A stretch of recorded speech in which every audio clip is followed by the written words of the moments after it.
ঢাকাই সিনেমার শীর্ষ নায়ক শাকিব খানের তাণ্ডব সিনেমা পাইরেসির মূল হোতা টিপু সুলতানকে ৩৫ নোয়াখালী থেকে গ্রেপ্তার করেছে জেলা গোয়েন্দা পুলিশ ডিবি।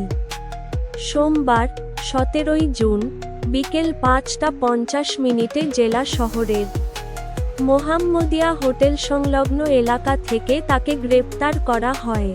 গ্রেপ্তারকৃত টিপু সুলতান নোয়াখালীর বেগমগঞ্জ উপজেলার জিরতলী ইউনিয়নের ৪ নং ওয়ার্ডের কালিকাপুর গ্রামের খলিলুর রহমানের ছেলে। জেলা গোয়েন্দা শাখা ডিবি সূত্রে জানা যায়, ঢাকার বনানী থানায় দায়ের করা কপিরাইট আইনের মামলায় এজাহারনামায় ১ নম্বর আসামি ছিলেন টিপু।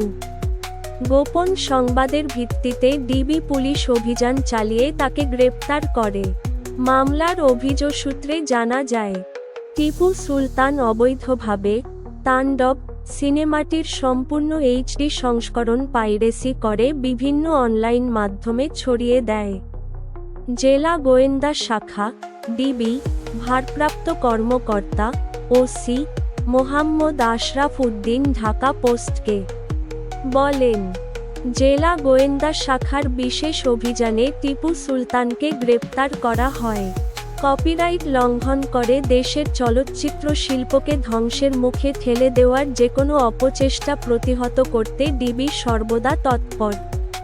নোয়াখালীর অতিরিক্ত police super crime and ops Mohammad Ibrahim Dhaka পোস্টকে বিষয়টি নিশ্চিত করে বলেন, পাইরেসির কথা টিপু সুলতান নিজ মুখেই স্বীকার করেছে। এটি একটি চক্র। জানা গেছে, সিনেমাটির প্রযোজক শাহরিয়ার করিম ভূঁইয়া শাহরিয়ার শাকিল বাদী হয়ে এই মামলাটি করেন। বর্তমানে আসামিকে ঢাকায় পাঠানোর প্রক্রিয়া চলছে এবং বনানী থানায় তার বিরুদ্ধে আইনানুগ ব্যবস্থা গ্রহণ করা হচ্ছে।